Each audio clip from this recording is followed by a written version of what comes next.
சிறகடிக்க ஆசை சீரியல்ல இனிய எபிசோட்ல என்ன நடந்திருக்கு அப்படிங்கிறத பார்க்கலாம். இப்ப நீத்து முகத்த மூடிக்கிட்டு வந்து நம்ம ஸ்ருதியோட ஹோட்டல்ல ஒரு பேக்க வச்சுட்டு போயிடுது. அதுக்கப்புறம் அங்க வேலை செய்றவரு, "இங்க ஒரு பேக்க யாரோ கஸ்டமர் வச்சுட்டு போயிட்டாங்க" அப்படின்னு எடுத்துட்டு வந்து ஸ்ருதிகிட்டயும், ரவிகிட்டயும் குடுத்துக்கிட்டு இருக்கும்பொழுதே போலீஸ் வராங்க.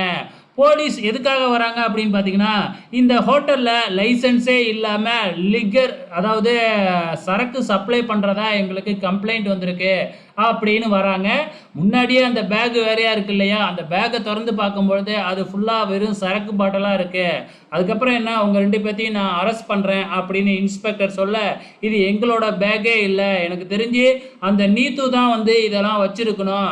கொஞ்சம் இருங்க நான் அத நிரூபிக்கிறேன் அப்படின்னு சொல்லிட்டு போயிட்டு சிசிடிவி கேமராவை செக் பண்ணா அதுல நீத்து வந்து அந்த பேக்கை வச்சுட்டு போறது அப்படியே ரெக்கார்ட் ஆயிருக்கு. அதுக்கப்புறம் என்ன அந்த போலீஸும் வந்து பார்த்தீங்கன்னா உண்மை என்னன்னு தெரிஞ்சுக்கிறாங்க. அது மட்டும் இல்லை அந்த பேக்கை எடுத்துக்கிட்டு போயிட்டு அந்த நீத்துக்கிட்டேயே அந்த போலீஸ் கொடுக்குறாங்க.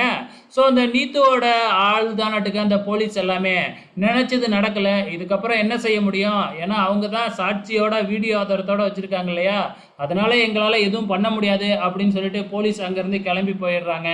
அதுக்கப்புறம் என்ன நம்ம ஸ்ருதியும் ரவியும் நீத்துவை வந்து கண்டிச்சுட்டு போகிறாங்க. இந்த பக்கம் நம்ம விஜயா கோவமா வீட்டுக்குள்ள வராங்க. வீட்டுக்குள்ள வந்ததுக்கு அப்புறம் என்ன கோவம் நமக்கு தான் ஏற்கனவே தெரியும் இல்லையா? டான்ஸ் கிளாஸுக்கு இன்டர்வியூக்கு போனாங்க இல்லையா? அண்ணாமலை கேட்க, அதுக்கப்புறம் நடந்த எல்லா விஷயத்தையுமே சொல்ல எல்லாருமே விழுந்து விழுந்து சிரிக்கிறாங்க. ஏன்னா மீனா கட்டியே நம்ம விஜயா இன்டர்வியூக்கு போயிருக்காங்க இல்லையா? அதை நினச்சி வந்து ரொம்ப சந்தோஷப்படுறாங்க. இந்த பக்கம் நம்ம இங்கிலீஷ் கிளாஸை தான் காமிக்கிறாங்க. நம்ம முத்துவும் மீனாவும் சுவேதாவை மீட் பண்ணி இதுக்கப்புறம் கொஞ்ச நாள் நாங்கள் கிளாஸ்க்கு வரமாட்டோம், ஏன்னா அந்தளவுக்கு பிரச்சனை இருக்குது அப்படிங்கிற மாதிரி சொல்லிக்கிட்டு இருக்கிறாங்க.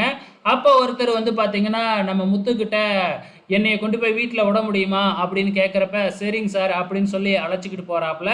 அப்போ அவர்கிட்ட வந்து பார்த்திங்கன்னா நம்ம முத்து வந்து பார்த்திங்கன்னா பிரச்சனையெல்லாம் சொல்லிக்கிட்டே வராப்புல. கடைசியில் நம்ம முத்துவுக்கு யாராச்சும் ஒருத்தவங்க ஹெல்ப் பண்ண போகிறாங்க. அது யாராக இருக்கக்கூடும்னு தான் தெரியல, பொறுத்திருந்து பார்க்கலாம்.